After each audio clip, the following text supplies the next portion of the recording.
احترام معزز سامعین کرام، السلام علیکم ورحمۃ اللہ۔ نحمده ونصلی ونسلم علی رسولہ الکریم، اما بعد فاعوذ باللہ من الشیطان الرجیم، بسم اللہ الرحمن الرحیم۔ اولئک یجزون الغرفۃ بما صبروا، صدق اللہ العظیم۔ آئیے آپ سب سے پہلے آقا نامدار مدنی تاجدار دونوں عالم کی مالک و مختار، شفیع روز شمار، سرکار ابد قرار جناب محمد رسول اللہ صلی اللہ تعالی علیہ وسلم کی بارگاہ میں انتہائی عقیدت و محبت و خلوص و احترام کے ساتھ جھوم کر نذرانے درود و سلام پیش کریں۔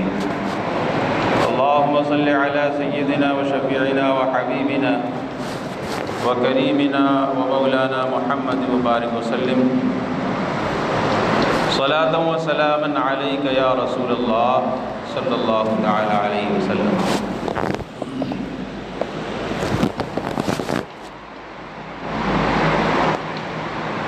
رب کی رحمت صابروں اور شاکروں کے ساتھ ہے۔ رب کی رحمت صابروں اور شاکروں کے ساتھ ہے، جو ہیں بے صبرے انہیں رب کی رضا ملتی نہیں، جو ہیں بے صبرے انہیں رب کی رضا ملتی نہیں۔ حضرات، آج میرا کانسیپٹ ٹاپک ہے صبر۔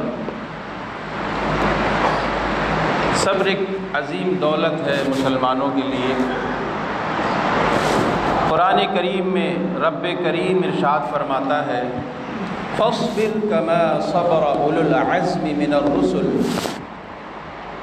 اے لوگو، صبر کیا کرو ایسے جیسے ہمارے عزم والے، عزت والے رسولوں نے صبر کیا، مصیبتوں پر صبر کیا، بلاؤں پر صبر کیا، دعوت و تبلیغ کی راہ میں جو پریشانیاں آئیں،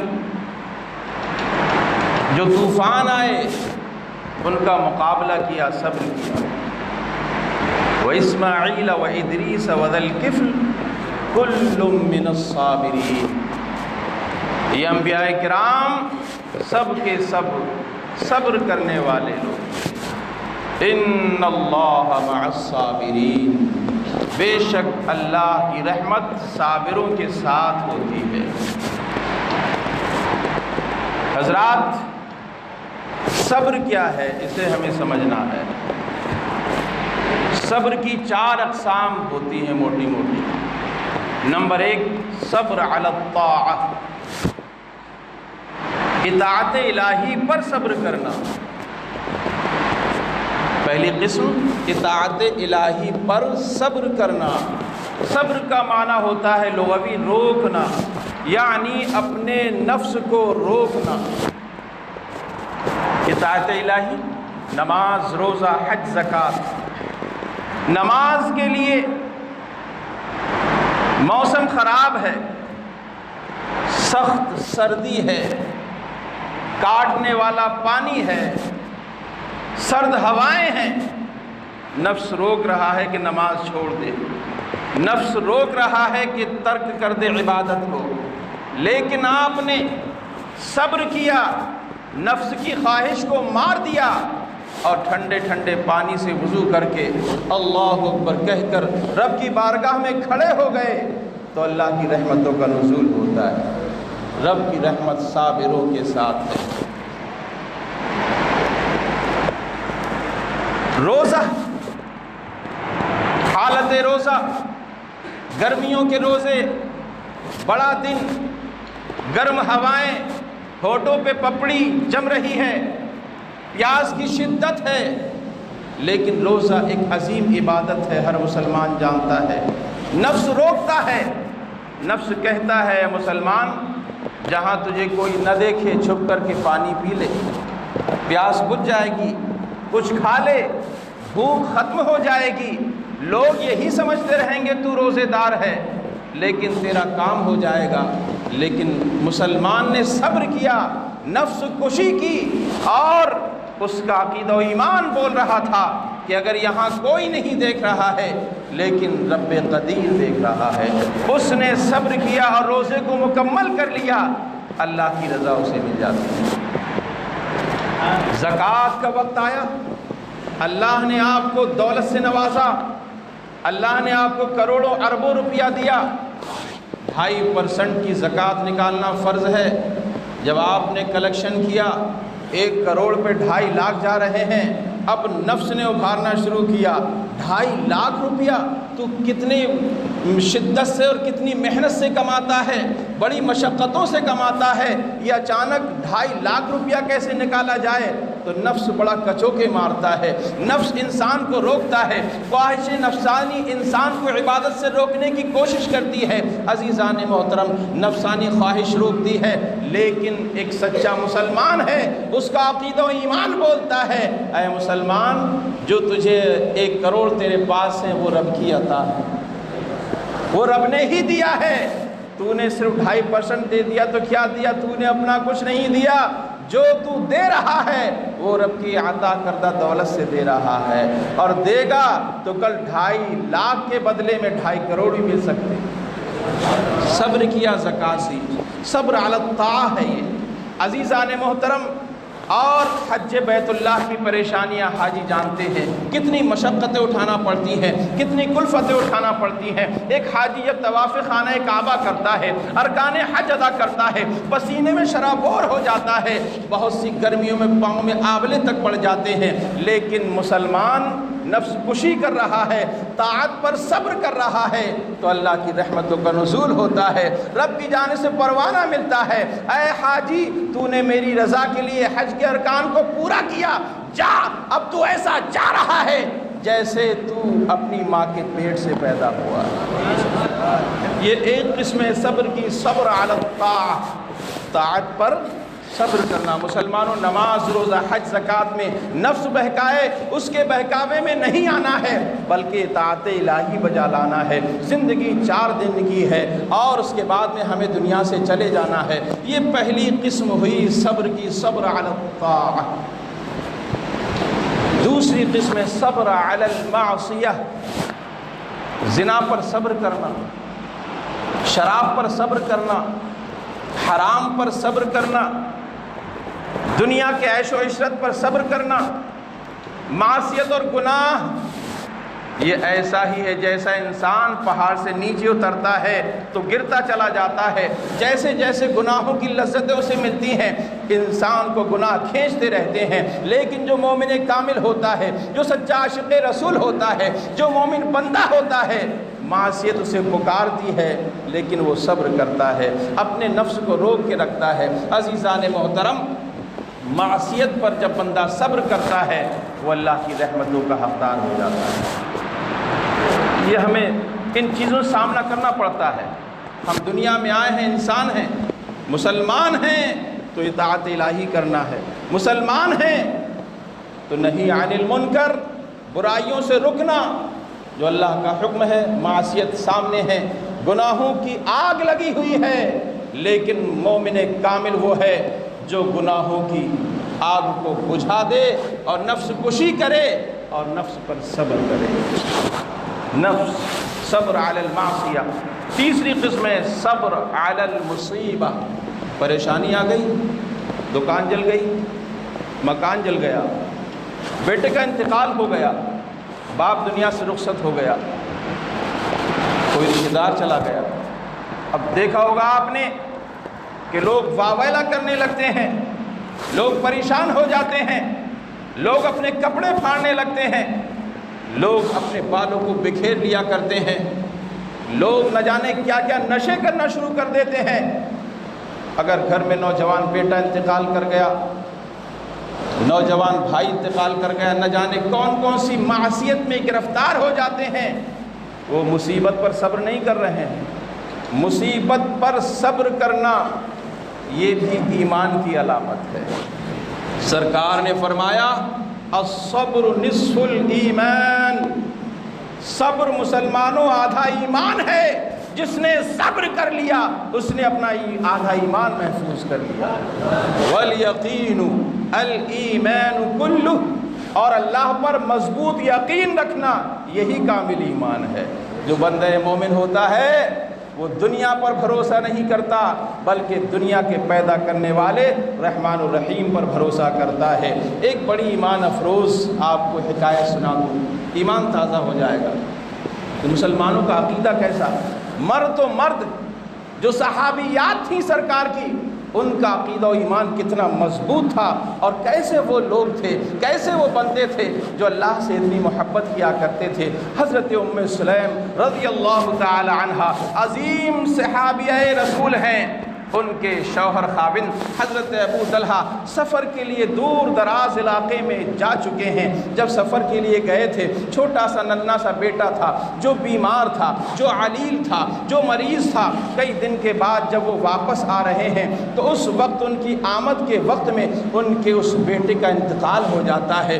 آج کی عورت ہوتی تو اپنے بالوں کو بکھیرتی، کپڑوں کو پھاڑتی، چیخنا چلانا شروع کر دیتی، لیکن یہ کوئی عام انسان نہیں تھی، مقدس رسول کی مقدس صحابیہ تھی۔ انہوں نے سوچنے لگی میرے خاوند سفر کی کلفتیں برداشت کر کے آ رہے ہیں، بھوکے پیاسے آ رہے ہیں، دور دراز کا سفر کر کے آ رہے ہیں، ان کو میں پریشان نہیں کروں گی، اللہ کی رضا حاصل کروں گی۔ اپنے بیٹے کی لاش پر کپڑا ڈال دیتی ہیں۔ اب خاوند گھر میں داخل ہوئے، کہنے لگے کہ بیٹا ٹھیک ہے؟ فرماتی ہیں بیٹا ہاں پہلے سے اب پرسکون ہے۔ اللہ اکبر۔ اور انہوں نے خود جیسا پہلے اپنے شوہر کے لیے سجدی سنورتی تھی اس سے زیادہ بناؤ سنگار کیا تاکہ مجھے دیکھ کر کے میرے خاوند کا دل خوش ہو جائے، کیونکہ شوہر کے دل کو خوش کرنا بھی عبادت ہے، وہ جانتی تھی۔ عزیزان محترم، اور اچھے سے اچھا کھانا کھلایا، ایک دم وہ کھا کر کے شکم سیر ہو جاتے ہیں اور اپنی زوجہ محترمہ سے شب باشی کرتے ہیں، ملاقات کرتے ہیں شب کے سناٹے میں، اور پوچھنے لگے کہ کیا حالات ہیں۔ عزیزان محترم، اب حضرت ام سلیم کے سمجھانے کا انداز دیکھیے کہ ان کو اچانک سے بیٹے کی رخصت کا جھٹکا نہ لگے۔ حضرت ام سلیم کہنے لگی کہ دیکھو تو لوگ کیسے ہیں کہ ایک پڑوسی کو ہم نے کچھ دیا، ہم نے کچھ قرضے کے طور پر دیا، اور جب مانگ رہے ہیں تو پڑوسی چیخنے لگا، پڑوسی چلانے لگا، پڑوسی شور و غوغا کرنے لگا، چیز ہماری دی ہوئی تھی، ہم نے اپنی چیز مانگ لی تو یہ شور کیوں کر رہا ہے؟ ابو طلحہ رضی اللہ تعالی عنہ فرمانے لگے ہاں یہ تو غلط بات ہے، جب چیز آپ کی ہے اور آپ اپنی چیز مانگ رہی ہیں تو پڑوسی شور کیوں مچا رہا ہے، پڑوسی شور و غوغا کیوں کر رہا ہے؟ عزیزان محترم، سمجھانا یہ چاہتی تھی حضرت ام سلیم کہ آپ کے بیٹے کا انتقال ہو گیا ہے، اچانک جھٹکا نہ لگے۔ اس کے بعد حضرت ام سلیم رضی اللہ تعالی عنہ نے اپنا عریضہ خاوند کے سامنے رکھ دیا، اے میرے سرتاج، آپ کا بیٹا انتقال کر گیا، یہ اللہ کی عطا تھی، اس نے ہمیں دیا تھا، اس نے ہی لے لیا، تو ہم شور و غوغا کیوں کریں؟ عزیزان محترم، اتنا سننا تھا۔ صحابی رسول فرماتے ہیں انا للہ و انا الیہ راجعون، وہ اللہ کی عطا تھی، اس نے لے لیا، کوئی پریشانی کی بات نہیں ہے۔ عزیزان محترم، کوئی شور و غوغا نہیں کیا گیا۔ صبح کو نماز جنازہ کے بعد میں ان کو دفنا دیا جاتا ہے۔ سرور کونین صلی اللہ تعالی علیہ وسلم تشریف لاتے ہیں اور ارشاد فرماتے ہیں ام سلیم تمہاری گزری ہوئی رات کتنی شاندار رات تھی، کتنی مبارک رات تھی تمہارے لیے، کیونکہ میں نے شب گزشتہ جنت میں ام سلیم تمہیں گھومتے ہوئے دیکھا ہے۔ اللہ اکبر۔ یہ ہے صبر کا نتیجہ اور یہ ہے صبر و رضا کا انجام۔ جو صبر کرتا ہے اللہ تبارک و تعالیٰ اسے نعمتوں سے نوازا کرتا ہے، اس لیے ہمیں صبر کرنا چاہیے۔ عزیزان محترم، آپ دیکھیں کہ صبر و رضا کا آئینہ میدان جنگ میں، جنگیں تو بہت ہوئیں، لیکن حق و باطل کا معرکہ جو کربلا کی سرزمین پر ہوا، امام عالی مقام رضی اللہ تعالیٰ عنہ، وہ مقدس ذات جن کے رخساروں کو سرکار بوسہ لیتے تھے، جن کی پیشانی کو سرکار چوما کرتے تھے، جن کے لبوں کو سرکار چوما کرتے تھے، جن کے دہن مبارک میں اپنی زبان مبارک سے اپنا لعاب دہن پلایا کرتے تھے، جن کو اپنے دوش پر سوار کیا کرتے تھے، جن کے لیے نبی صلی اللہ علیہ وسلم اپنے سجدے کو طویل کر دیا کرتے تھے، وہ امام حسین امام علی مقام صبر و رضا کا پیکر بن کر کے میدان کرب و بلا میں کیسا کھڑا ہوا ہے عزیزان محترم، کوئی اس کی مثال نہیں دکھا سکتا ہے۔ امام علی مقام رضی اللہ تعالی عنہ ہے، اسلام کو بچانے کے لیے، شریعت مصطفیٰ کو بچانے کے لیے، قرآن کے احکام کو بچانے کے لیے، یزید پلید کو ذلیل و رسوا کرنے کے لیے، ایک فاسق و فاجر کے نام کو نیست و نابود کرنے کے لیے باطل کے سامنے کھڑے ہو گئے۔ عزیزان محترم، کیسا صبر کیا انہوں نے، کیسا صبر کیا، اپنے وطن کو چھوڑا اسلام کی خاطر، اپنے گھر بار کو چھوڑا اسلام کی خاطر، اپنی فیملی کو چھوڑا اسلام کی خاطر، اپنے سامنے نگاہوں کے سامنے دیکھا حضرت علی اکبر شہید ہو رہے ہیں، حضرت علی اصغر شہید ہو گئے، حضرت عباس علمبردار شہید ہو گئے، صبر کرتے جا رہے ہیں۔ اللہ اکبر، کیونکہ ان کے ذہن و فکر میں یہ رچ بس گیا تھا ان اللہ مع الصابرین، کہ اللہ کی رحمت صابروں کے ساتھ ہوا کرتی ہے۔ امام علی مقام ہے، جب سب کچھ لٹ گیا تو خود اپنی جان کو بھی راہ خدا میں قربان کر دیا۔ وقت ظہر آ جاتا ہے، صبر علی الطاعہ کی اس سے اچھی مثال نہیں مل سکتی۔ ہم صبر کرتے ہیں، نماز پڑھتے ہیں، نماز فجر ادا کرتے ہیں، نماز عشاء ادا کرتے ہیں اور نفس پر صبر کرتے ہیں، لیکن صبر وہاں کر کے دکھاؤ جہاں تلواریں برس رہی ہوں، جہاں تیر برس رہے ہوں۔ عزیزان محترم، جب نماز کا وقت آتا ہے، امام علی مقام گھوڑے سے نیچے آتے ہیں اور سجدے میں رب کے سجدے میں گر جاتے ہیں۔ عزیزان محترم، تیروں کی برسات ہو جاتی ہے، تلواروں کی برسات ہو جاتی ہے۔ ناظری بدن کو جب دیکھا گیا تو 133 سے زیادہ زخم تھے، 133 سے زیادہ زخم تھے۔ اس وقت میں بھی امام علی مقام نے میدان کرب و بلا میں سجدہ گزار کر قیامت تک آنے والے مسلمانوں کو یہ درس دے دیا کہ اے میرے نانا جان کے ماننے والوں، اے اسلام کے ماننے والوں، اے قرآن کے ماننے والوں، اگر وقت آ جائے تو اسلام کو بچا لینا اور اپنی گردن کو کٹا دینا۔ حضرات محترم، امام علی مقام رضی اللہ تعالی عنہ کو شہید کر دیا گیا اور ظالموں نے آپ کا سر قلم کر کے اس سر انور کو نیزے پر ٹانگا تو دیکھنے والوں نے دیکھا، اعلیٰ حضرت نے فرمایا ہے تو زندہ ہے واللہ، تو زندہ ہے واللہ، میری چشم عالم سے چھپ جانے والے قتل حسین اصل میں مرگ یزید ہے، قتل حسین اصل میں مرگ یزید ہے۔ اسلام زندہ ہوتا ہے ہر کربلا کے بعد۔ امام علی مقام کا یہ سر تھا، کسی عاشق رسول نے جب دیکھا تو دیکھ کر کے آنکھوں سے آنسو جاری ہو گئے اور عاشق رسول یہ کہہ رہے تھے، اے حسین تو کتنا بلند ہے کہ شہید ہونے کے بعد بھی تیرا سر سب سے بلند ہے۔ اور سننے والوں نے سنا، روایت میں آتا ہے کہ اللہ کے جو مقدس بندے ہیں جو راہ خدا میں شہید ہوتے ہیں وہ مردہ نہیں ہوتے، بل احیاء عند ربهم یرزقون، بلکہ راہ خدا میں شہید ہونے والے زندہ ہوتے ہیں اور اپنے رب کی بارگاہ سے روزی پاتے ہیں۔ امام علی مقام کا سر انور اس بات کی تصدیق کر رہا تھا کہ دیکھو اے میرے نانا جان کی امتیوں، دیکھو میرے سر کو قلم کر دیا گیا لیکن آج بھی میں زندہ ہوں۔ سر انور کو جب لوگوں نے غور سے دیکھا، لب مبارک ہل رہے تھے، قرآن کی تلاوت جاری تھی۔ سبحان اللہ، سبحان اللہ۔ عزیزان محترم، میں نے اپنا ٹاپک مکمل کیا۔ اس تعلق سے بہت سی لمبی گفتگو کی جا سکتی ہے۔ صبر کی اقسام آپ نے سنی، صبر علی الطاعہ، طاعت الہی پر صبر کریں گے آپ انشاءاللہ تعالی، یعنی نماز، روزہ، حج و زکوٰۃ جو مسلمان پر فرض ہے ان کو ادا کریں گے اور نفس پر صبر کریں گے۔ سب بولیے انشاءاللہ۔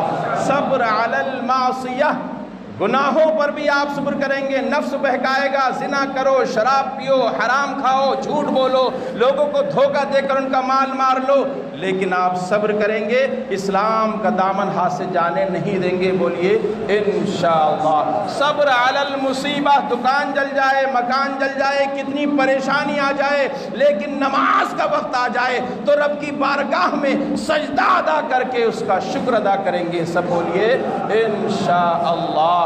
یہ ہے صبر علی المصیبہ. اور ایک آخری قسم رہ گئی، وقت ختم ہو گیا.